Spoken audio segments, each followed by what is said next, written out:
حضرت سلیمان رضی اللہ تعالی عنہ حضور کے صحابی ہیں.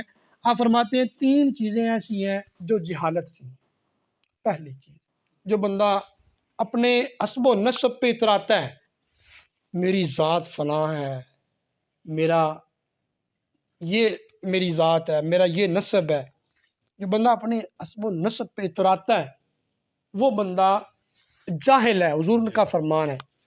دوسرا، وہ بندہ جو کسی ذات کو برا کہے، کسی ذات کے بارے میں چہ میں گوئیاں کرے، یہ ذات ایسی ہے، یہ ذات ایسی. جو بندہ ذات کو برا کہے، ذات پہ ہاتھ اٹھائے، ذات کو گالی دے، وہ بندہ بھی جاہل ہے. کیونکہ حضور علیہ السلام کا خطبہ حجۃ الوداع ہمارے سامنے ہے.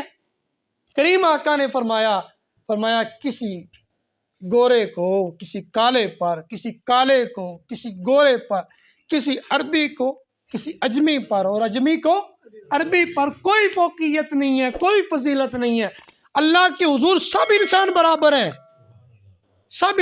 حضرت بلال حبشی رضی اللہ تعالیٰ عنہ کو کسی نے کہا او کاری ماں کے پیچھے، تو آپ رو پڑے حضور کی بارگاہ میں، عرض کی جناب مجھے پہلے جس معاشرے میں میں تھا وہ تو ذلیل تھے ہی، وہاں پہ تو تھی ذلت.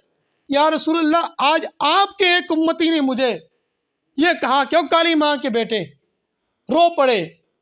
حضور نے فرمایا کہ اے بلال، ابو ذر کو جا، حضرت ابو ذر نے کہا جا ابو ذر کو کہہ دے اگر یہ تانا تو نے مجھے دیا ہے نا تو جا کے اپنے نبی کو بھی دے، کہ نبی علیہ السلام نے جن عورتوں کا دودھ پیا ان میں سے ایک ام ایمن رضی اللہ تعالیٰ عنہ تھی، ان کا رنگ سانولا تھا. تو جا کر ان کو بھی یہ کہنا کہ تو کالی. تو آپ رو پڑے اور آپ نے اپنا جوتا اتارا، حضرت ابو ذر غفاری نے حضرت بلال کو دیا، کہا یہ میرے منہ پہ مارو، میں نے اس منہ سے تجھے یہ بات کی ہے.